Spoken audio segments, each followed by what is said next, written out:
ஜெயரங்கன். எழுதியவர் ஜே.ஆர். ரங்கராஜு. அத்தியாயம் 1. காரியம் பெரிதோ வீரியம் பெரிதோ. பகுதி 1. கேட்டீர்களா சமாச்சாரத்தை?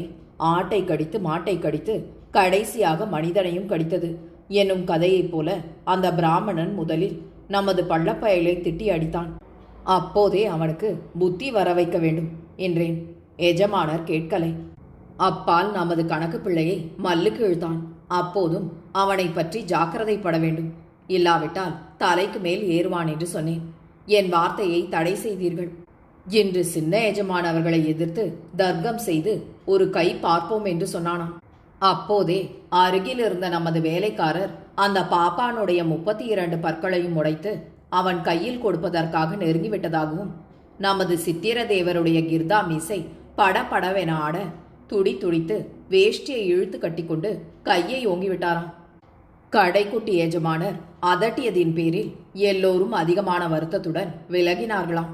இல்லாவிட்டால் இன்று அந்த பிராமணனை புதைத்த இடமே தெரியாமல் புல் முளைத்து போயிருக்குமாம். இப்போதாவது தாங்கள் அவனை பற்றி யோசனை செய்து ஓர் ஏற்பாடு செய்யாவிட்டால் அதிக அனர்த்தமாகிவிடும். இனி வெளியில் தலை காட்டவே முடியாது. நமது வேலைக்காரர் எல்லோரும் அவ்வாறே அபிப்பிராயப்படுகிறார்கள். இனி ஒரு வினாடியாவது தாங்கள் மெத்தனமாக இருக்கக்கூடாது என்று காரியஸ்தரான காந்திமதியா பிள்ளை தன் எஜமானரான ஸ்ரீனிவாசராஜுவை பார்த்து சொன்னார். அதை கேட்ட ஸ்ரீனிவாசராஜு, என்ன காந்திமதி, தலையும் இல்லாமல் வாலும் இல்லாமல் பிரமாதமாய் கோபப்படுகிறாயே, காரியம் என்ன, விவரமாய் சொல்லு என்றார். அதை கேட்ட காந்திமதியா பிள்ளை, சொல்வதென்ன இருக்கிறது, தங்களுக்கு தெரியாவிட்டால் சொல்ல வேண்டியதுதான். நான் யாரை குறிப்பிட்டு சொல்கிறேன் என்று தங்களுக்கு திட்டமாக தெரியும். தெரிந்தும் தெரியாதவர்களைப் போல எஜமானர் கேட்கிறீர்கள். ஆகையால் சொல்கிறேன். இப்போதாவது தயவு செய்து நன்றாய் கேட்டு ஏதாவது சரியான ஏற்பாடு செய்ய வேண்டும். இல்லாவிட்டால் வெளியில் தலை காட்டவே முடியாது. அந்த சீதாராம சாஸ்திரி இருக்கிறானே, அவனை பற்றித்தான் சொன்னேன். அவனால் தான் இந்த ஊரே கெட்டுப்போகிறது. எடுத்ததற்கெல்லாம் சட்டம் பேசுகிறான். தெரியாதவர்களுக்கெல்லாம் பொய்யும் புழுகும் கற்பித்து நம்மை எதிர்க்க செய்கிறான். அவனை நமது ஊரிலிருந்து ஓட்டிவிட வேண்டியது மிகவும் அவசியம் என்றான். அதற்கு ஸ்ரீனிவாசராஜு, கிளிப்பிள்ளை சொல்வதைப் போல் எப்போதும் சொல்லும் வார்த்தைகளையே சரமாரியாய் பொழிந்து தள்ளுகிறாய். அது இருக்கட்டும், இன்று சின்ன எஜமானரையே எதிர்த்து ஏதோ செய்தார் என்றாயே, என்ன செய்தார் சொல்லு. பிராமணர் என்ற மரியாதை இல்லாமல் அவன் இவன் என்று சொல்வது தற்கால நாகரிகம் போலிருக்கிறது என்றார். அதை கேட்ட காந்திமதியா பிள்ளை, இன்று காலையில் சின்ன எஜமானர் நமது நிலங்களை சுற்றி பார்த்து கொண்டு வரும்போது அந்த சீதாராம சாஸ்திரிக்கு தானம் கொடுத்த நமது தோட்டத்தில் புகுந்து வந்தார்களாம். அங்கு பிலா மரத்தில் ஒரு பிலா பிஞ்சு காய்த்திருந்ததாம். அதை நமது வீட்டிற்கு கறிக்கு அறுத்து கொண்டு போகும்படி நமது பள்ளன் செல்லனுக்கு உத்தரவிட்டார்களாம். அவனும் போய் அறுக்க போனானாம். அப்போது அந்த பக்கம் வந்த அந்த பாப்பான், அடே அறுக்காதே என்று அதட்டினானாம். நமது செல்லன் அவன் வார்த்தையை லட்சியம் செய்யாமல் அறுக்க போனானாம். அப்போது அவன் அதட்டி, நான் சொல்லிக்கொண்டே இருக்கிறேன், நீ அறுக்கப் போகிறாயா? அது என் தகப்பனார் சிரார்த்தத்திற்காக விட்டு வைத்திருக்கிறேன், அதை அறுக்கக்கூடாது. நான் வேண்டுமானால் எஜமானரிடம் வந்து சொல்கிறேன் என்று சொல்லி அவனை அழைத்து கொண்டு வந்து முன்னால் போய்க் கொண்டிருந்த சின்ன எஜமானர் வண்டிக்காரனை நிறுத்த சொன்னானாம். நமது வண்டிக்காரன் வண்டியை நிறுத்தாமல் ஓட்டி கொண்டு போகவே அவன் ஓடி வந்து, எஜமான், என் தகப்பனார் சிரார்த்தம் இன்னும் சில தினங்களில் வருகிறது. அதற்காகவே அந்த பிலா பிஞ்சை பத்திரப்படுத்தி வைத்திருக்கிறேன். தயவு செய்து அதை அறுக்க வேண்டாம் என்று உத்தரவிடுங்கள் என்றானாம். அதற்கு சின்ன எஜமானர், என்ன காணும், ஒரு பிலா பிஞ்சு கெட்ட கேட்டுக்கு நான் ஆசைப்பட்டு அறுத்து வர சொன்னால் அதற்கு இவ்வளவு பிரமாதம் செய்கிறீரே, அறுத்தாகிவிட்டதல்லவா என்றாராம். அவன், இல்லை அறுக்க வேண்டாம், நான் எஜமானரிடம் சொல்கிறேன் என்று சொல்லி செல்லனை அழைத்து வந்தேன் என்றானாம். அப்போது எஜமானர், என்ன காணும், என் உத்தரவுக்கு மேலான உத்தரவு உம்முடையது போலிருக்கிறதே. நான் அறுத்து வர சொன்னால் அதை வேண்டாம் என்று தடுக்கக்கூடிய அவ்வளவு தைரியம் உமக்கு உண்டாகிவிட்டதா என்று கேட்டார்களாம். அதற்கு அவன், பிராமண ஆளுக்கு சிரார்த்தம் ஒரு முக்கிய கடமை. சிரார்த்தத்திற்கு பிலாக்காய் சமைப்பது ஸ்லாக்கியம். ஆகையால் உங்களிடம் கேட்டுக்கொள்ள வந்தேனே அல்லது வேறல்ல. சிரார்த்தம் இல்லாவிட்டால் தங்கள் வார்த்தைக்கு குறுக்காய் பேச மாட்டேன்.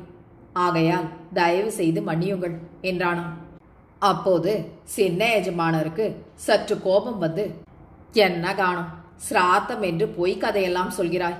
இக்காலத்தில் பிராமணர் எல்லாம் பக்தி ஸ்ரத்தையுடன் சிரார்த்தம் செய்து கொண்டுதான் வருகிறார்களோ? தங்கள் தகப்பனார் சிரார்த்தம் என்று பேருக்கு சிரார்த்தம் செய்துவிட்டு பாசட்டோ பிரதர்ஸ், ஹாரிசன் கம்பெனி முதலிய இடங்களுக்கு சென்று தாம் இஷ்டம் போல் மது மாம்சாதிகள் சாப்பிடும் அநேக சாஸ்திரிகளையும் தீட்சிதர்களையும் ஆச்சாரிகளையும் நான் என் கண்ணால் பார்த்திருக்கிறேன். அந்த சிரார்த்தத்திற்கு இந்த பிலாக்கா இல்லாமல் தான் ஓட்டையாய் போய்விடும் போலிருக்கிறது. போங்கானும் போம் பைத்தியக்காரா என்றார்களாம். அப்போது அவன் கொஞ்சமாவது பயப்படாமல், எஜமான், தாங்கள் சொல்வது உண்மையே. சில பிராமணர் தாங்கள் சொல்வது போல் செய்யத்தான் செய்கிறார்கள். அதனால் பொதுவாக எல்லா பிராமணரும் அப்படியே என்று தாங்கள் சொல்வது சரியல்ல. இப்போது கூட நித்திய உபாசனம் முதலிய பிராமண கிரியைகளை சரிவர செய்து கொண்டிருக்கிறவர்கள் பெரிய உத்தியோகஸ்தர்களிலும் இருக்கத்தான் செய்கிறார்கள்.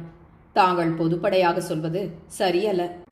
நேற்று சாயங்காலம் ஸ்ரீ ராமலு ராஜு அவர்கள் அளவுக்கு மிஞ்சிய கள் குடித்துவிட்டு ஓர் ஆதி திராவிட பெண்ணை பிடித்து இழுத்ததில் அதிக கலாட்டா ஆகி அவரை எவ்வளவோ கஷ்டப்பட்டு வீட்டிற்கு அழைத்து போய்விட்டார்கள். அதனால் ராஜுக்கள் எல்லோரும் குடிகாரர் என்று சொல்லிவிடுகிறதா என்று முகத்தில் அடித்ததை போல் பேசினானாம். சின்ன எஜமானருக்கு கோபம் வந்து, பதிலுக்கு பதில் பேசும்படி உனக்கு அவ்வளவு கர்வம் வந்துவிட்டதா? அடே செல்லா, முதலில் போய் அந்த பிலாக்காயை திருகி கொண்டு போய் நமது வீட்டில் கொடு என்று சின்ன எஜமானர் உத்தரவிட்டார்களாம். அப்போது அந்த பிராமணன் கொஞ்சமாவது லட்சியம் பண்ணாமல், என் மரத்தில் இருக்கும் காயை நான் வேண்டாம் என்று தடுக்கும்போது அறுக்க சொல்வது நல்லதல்ல என்றானாம். ஓஹோ, உன் மரமாகிவிட்டதா? அந்த தோட்டம் யாருடையது? உன் அப்பன் சம்பாதித்ததா? உன் பாட்டன் சொத்தா என்று எஜமானர் கேட்டார்களாம். தோட்டம் தங்கள் தகப்பனாருடையதே. ஆனால் எப்போது எனக்கென்று தங்கள் தகப்பனார் தானம் கொடுத்து பத்திரம் எழுதிவிட்டார்களோ அன்று முதல் என்னுடையது தானே என்றானாம். அது யாருடையதானாலும் சரி, அந்த பிலாக்காயை இன்று அறுத்தே தீருவேன். எப்போது இவ்வளவு தூரம் வந்துவிட்டதோ இனி விடப்போவதில்லை என்றார்களாம். அப்போது அந்த பிராமணன் கொஞ்சமாவது அடங்காமல், தாங்கள் மட்டும் அறுத்து பாருங்கள், நான் லேசில் விடமாட்டேன். தங்கள் தகப்பனாரிடம் சொல்கிறேன். அவர்கள் விசாரிக்காவிட்டால் நீதி ஸ்தலம் வரை போய்த்தான் பார்ப்பேன். இவ்வளவு தூரம் நான் கெஞ்சி கேட்டும் தாங்கள் ஒரே பிடியாய் பிடிப்பது சரியல்ல என்றானாம்.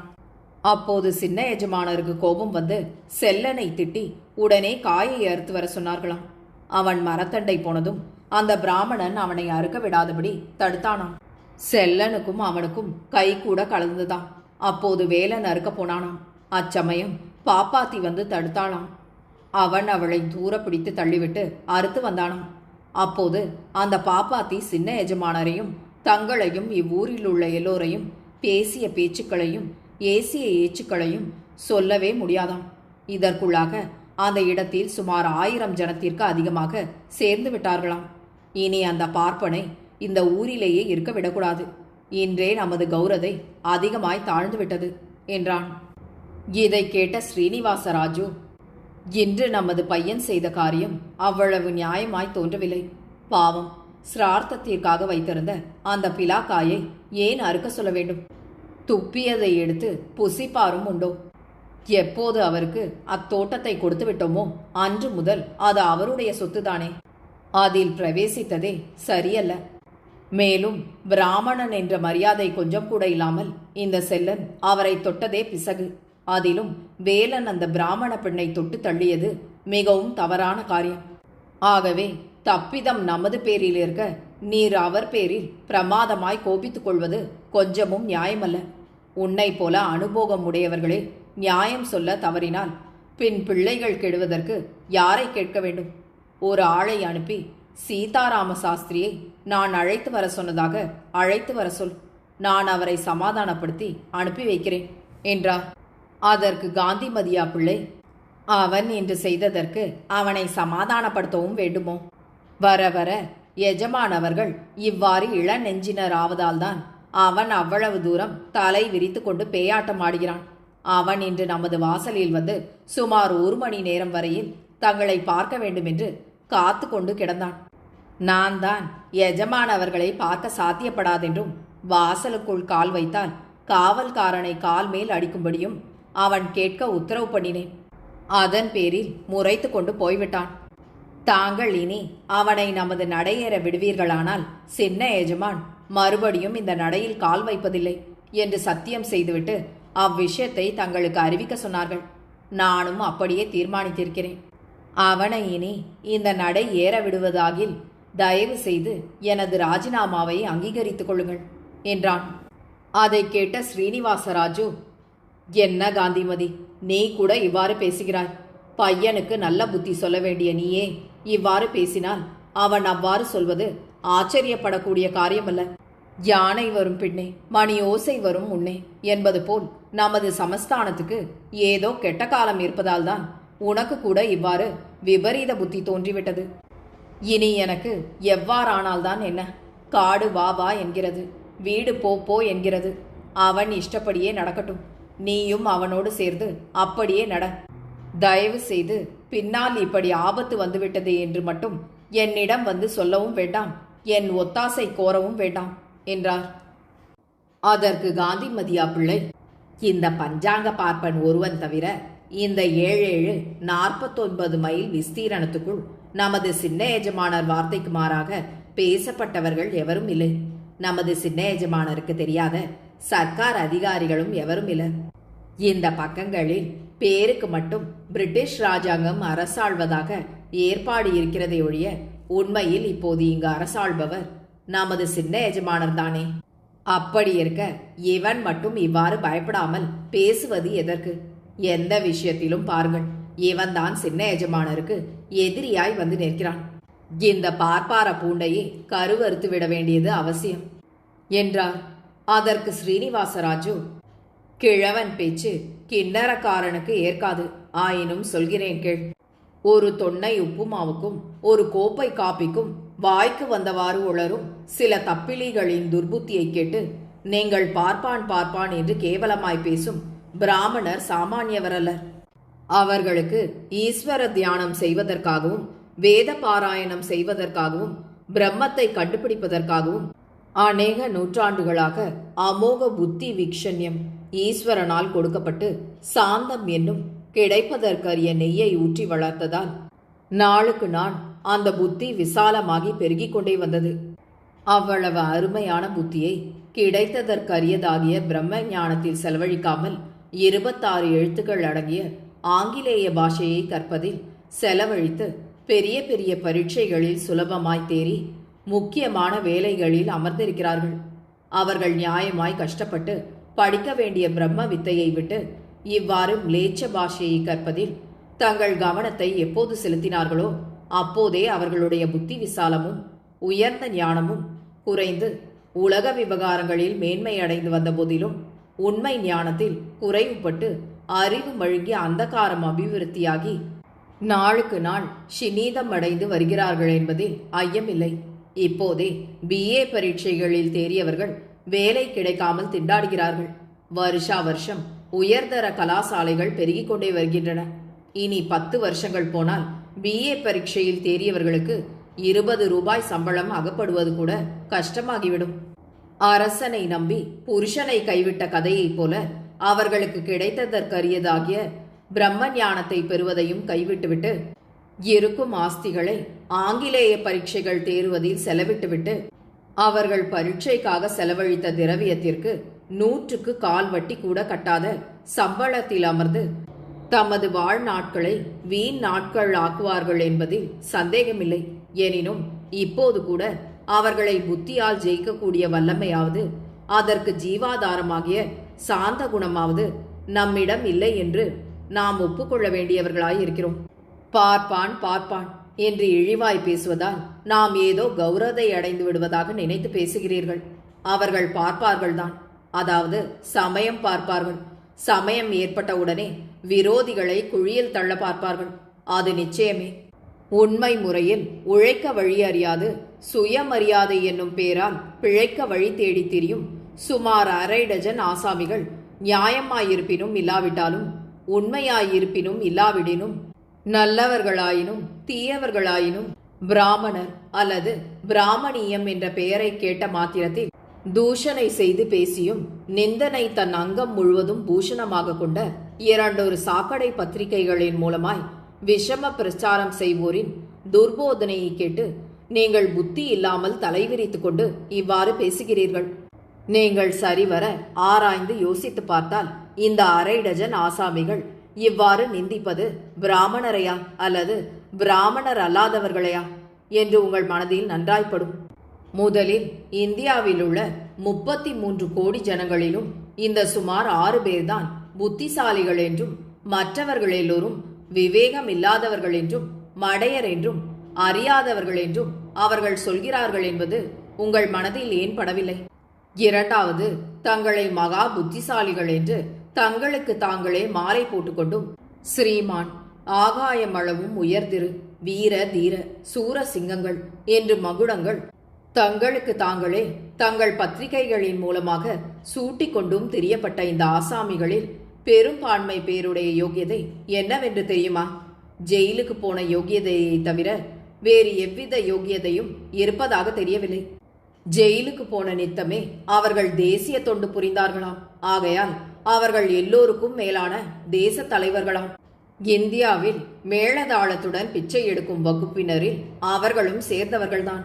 சென்னை செங்கான் கடையில் பேர் பெற்ற சோம்பேறிகளுக்கு தெரியாத வசை சொற்களும் இழி சொற்களும் தூஷணைகளும் கற்றவர்கள். மதுவிலக்கை பற்றி அளவில்லாத பிரசாரம் செய்யும் இவர்கள் தங்கள் பெற்றோருக்கு சிராத்தம் செய்வதற்கு பதிலாக தங்கள் பெற்றோர்கள் பிரபல குடியராதலால் பீப்பாய்களாக சாராயமும் மாம்சங்களும் சிரார்த்தத்தன்று தங்கள் நண்பர்களுக்கும் பந்துகளுக்கும் பகிர்ந்து கொடுத்து பெற்றோர்களின் மனம் குளிர செய்வதாக பகிரங்கமாய் எழுதும் சூரர்கள். மேலும் மது விலக்கை பற்றி பிரசாரம் செய்ய வரும்போதும் எழுதும் போதும் கூட சிலர் குறைந்தது 4 தரம் சாராயமாவது குடிக்காமல் வருவதில்லை. ஏனெனில் தூஷணைகளை எழுதுவதற்கு முன்னம் சாராயம் குடித்து பேனா கையில் எடுத்தால்தான் அகராதியில் கூட அடங்காத இழி சொற்கள் உதயமாகும் என்பது அவர்கள் கொள்கை போலும்.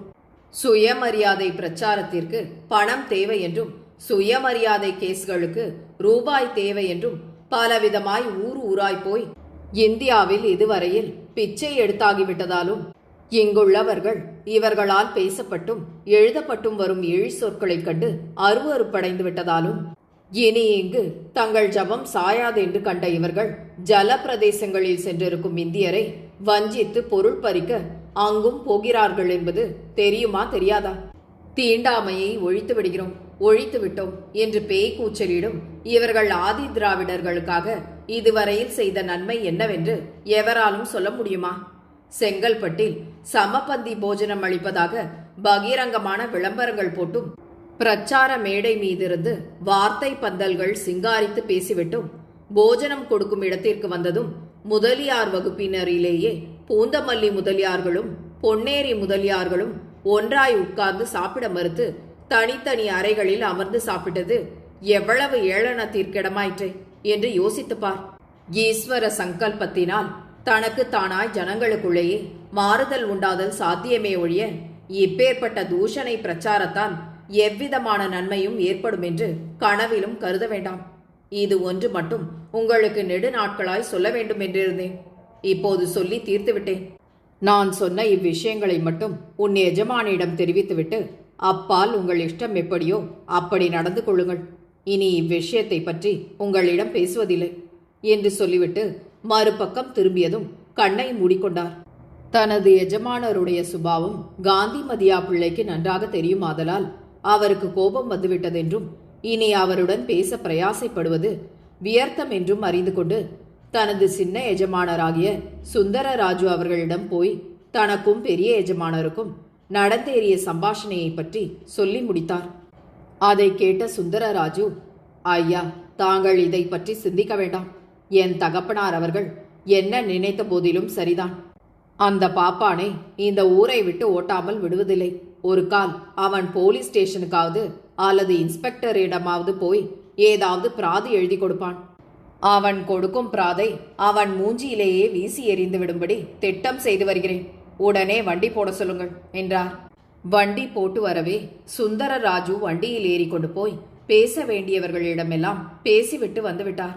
நிற்க காந்திமதியா பிள்ளை தமது எஜமானரை பார்க்க முடியாதென்றும் உள்ளே காலை வைத்தால் காலை வெட்டிவிடும்படியும் உத்தரவிட்டதை கேட்ட சீதாராம சாஸ்திரி தன் தோட்டத்திற்குள் புகுந்து தான் தடுத்தும் துராக்கிருதமாய் பிலாப்பிஞ்சை அறுத்ததை பார்த்த பலரை தனக்கு சாட்சியாக வரவேண்டும் என்று கேட்டுக்கொண்டார். அவர்கள் தங்களை சாட்சியாக போட வேண்டாம் என்றும் போட்டால் தங்களுக்கு அவ்விஷயமே தெரியாதென்றுதான் சொல்லும்படி நேரிடும் என்றும் ஆகையால் வேறு எவரையாவது சாட்சியாக பார்த்து கொள்ளும்படி பலரும் சொல்லிவிட்டதால் அவருக்கு சாட்சி சொல்ல வருவோர் எவரும் இல்லை. அப்படி இருந்தும் அவர் போலீஸ் ஸ்டேஷனுக்கு போய் பிராது கொடுக்க உத்தேசித்து அங்கிருந்த உத்தியோகஸ்தரிடம் சொல்ல அவர் அரை மணி நேரம் வரையில் இங்கும் அங்கும் போவதும் அந்த வேலை இந்த வேலை செய்வதுமாயிருந்தாரே ஒழிய சாஸ்திரி சொன்னதை கேட்காதவர் போல் இருந்தார். அப்பால் சாஸ்திரிகள், என்ன ஐயா, நான் சொல்லிக் கொண்டிருக்கிறேன், தாங்கள் கவனிக்காமலே இருக்கிறீர்கள் என்றார். அப்போது அவர் பக்கத்தில் இருந்த போலீஸ் கான்ஸ்டபிளை பார்த்து, அடே, இந்த ஊரை ஆளும் ஐயர் வரப்போகிறார் என்று போலீஸ் சூப்பரண்டன்ட் துரை வந்து அவருக்காக காத்திராமல் அவர் பாட்டில் வேலை செய்து கொண்டிருந்தால் ஐயர் தலையை வாங்கிவிடுவார் என்று அறியாமல் அறிவீனமாய் இருக்கிறாரே, நீ உடனே போய் ஐயர் வந்துவிட்டார், உடனே ஏரோப்ளேன் ஏறி வந்து அவர் பிராதை வாங்கிக் கொள்ள சொல்லு என்று ஏளனமாய் பேசினார். ஐயருக்கு இன்னது செய்வதென்று தெரியவில்லை. கோபமும் வருகிறது. கோபித்து கொண்டால் தன் காரியம் ஆகாது. என்ன செய்வார் பாவம். 1/4 மணி நேரம், அரை மணி நேரத்துக்கு ஒரு முறை அவரிடம் சொல்லிக் கொண்டிருந்தார். அவருடைய வேலை நேரம் முடிந்து அவர் எழுந்து போகும்போது, அதோ ஹெட் கான்ஸ்டபிள் குப்பையர் வருகிறார், அவரிடம் சொன்னால் அவர் கவனிப்பார் என்றார். அவர் வந்ததும் அவரிடம் சொன்னார். அவரும் இவரை 3 மணி நேரம் வரையில் போக்கு காட்டிவிட்டு கடைசியாக அவரை பார்த்து, சாஸ்திரிகளே, நான் சொல்வதை கேளுங்கள். பிலாக்காயை மட்டுமல்ல, உமது தலையை திருகிக் கொண்டு போனாலும் கேள்வி கேட்பார் இல்லாத இந்த ஊரில் ஒரு அணு தாழாத பிலா பிஞ்சையை அறுத்து கொண்டு போய்விட்டதாக பிரமாத கேஸ் கொண்டு வந்து விட்டீரே. போங்கானும் பைத்தியக்காரா, உமக்கு ஏதாவது வேலை இருந்தால் பார்க்க போம், இல்லாவிட்டால் ஆத்துக்கு போய் சௌக்கியமாய் படுத்துக்கொண்டு தூங்கும். இன்னும் அதிக கஷ்டங்களை இழுத்து தலையில் போட்டுக்கொள்ளாதேயும். அவர்கள் செய்திருக்கும் முந்தைய உபகாரங்களை எண்ணிப்பாரும் என்றார். அதற்கு சீதாராம சாஸ்திரி, என்னையா, கேஸ் கொண்டு வந்தால் பதிவு செய்து கொள்ளாமல் இவ்வாறாக ஏழைக்கு ஒரு நியாயமும் மகாராஜருக்கு ஒரு நியாயமுமாக சொல்வதற்காகத்தான் காருண்ய கவர்மெண்டார் நியாயஸ்தலங்களையும் போலீஸ் ஸ்டேஷன்களையும் ஏற்படுத்தியிருக்கிறார்கள் போலிருக்கிறது. இப்படி அநியாயமும் உண்டா? சுயஜாதி அபிமானம் கூட உமக்கு இல்லையே என்றார். அதற்கு அவர், இந்த அற்ப விஷயத்தை எடுத்துக்கொள்ள தங்களுக்கு அதிகாரம் இல்லை என்றும் எதற்கும் மறுநாள் காலை 10 மணிக்கு வந்தால் இன்ஸ்பெக்டர் அவர்களை கண்டு பேசலாம் என்றும் சமாதானம் சொல்லி அனுப்பினார். வேறு செய்வதற்கு ஒன்றும் தோன்றாததால் சாஸ்திரிகள் வீட்டிற்கு போனார். மறுநாள் காலையில் ஒரு கால இன்ஸ்பெக்டர் முன்னாலேயே வந்து எங்கே போய்விடுவாரோ என்னும் பயத்தால் சாஸ்திரி காலை 5 மணிக்கே போலீஸ் ஸ்டேஷனுக்கு போய் அவர் வரவை எதிர்பார்த்திருந்தார். அவர் சுமார் மணி 11க்கு ஸ்டேஷனுக்கு வந்து சேர்ந்தார். வந்தவர் அவருடைய பல அவசர ஜோலிகளை கவனித்துவிட்டு 12 மணிக்கு எழுந்து சீட்டுக்கு போகும்போது அப்போதுதான் சாஸ்திரிகளை பார்த்தவர் போல், நீர் எங்கு வந்தீர் என்றார். அவர் தமக்கு இப்போதுதான் நல்ல காலம் பிறந்ததென்று மனத்தில் எண்ணிக்கொண்டு தன் சமாசாரங்களை விவரமாக சொல்ல ஆரம்பித்தார். அப்போது இன்ஸ்பெக்டர் கோபத்துடன், என்ன காணும், சுருக்கமாய் சொல்ல சொன்னால் உமது வீட்டு சம்சார தொல்லைகளையெல்லாம் கொண்டு வந்து என் தலையில் கொட்டி என் காலத்தை வீணாக்குகிறீரே. வேறு வேலை இல்லாதிருந்தால் உம்மிடம் கதை கேட்டுக்கொண்டிருக்கலாம் என்றார். சாஸ்திரி சுருக்கமாய் சொன்னார். உடனே இன்ஸ்பெக்டர், ஏங்காணும், பிலா பிஞ்சின் விலை என்ன இருக்கும் என்றார். அதற்கு சாஸ்திரி, எஜமான், விலையை பற்றியல்ல, எனது தகப்பனார் சிராத்தத்திற்கு வைத்திருந்ததைத்தான் கவனிக்க வேண்டும் என்றார். அதற்கு இன்ஸ்பெக்டர், ஓய் பஞ்சை பிராமணா, நான் கேட்ட கேள்விக்கு ஜவாபு சொல்லாமல் விளையாடுறீரா? என்ன அடே, 348 என்றார். அவனும் பூதத்தை போல சாஸ்திரி எதிரில் வந்து நின்றதும், ஓய், எஜமானரிடமா விளையாடுகிறீர்? எஜமான் கேட்ட கேள்விக்கு சரியான ஜவாபு சொல்லாவிட்டால் தவடை புளித்துப்போம், ஜாக்கிரதை என்றான்.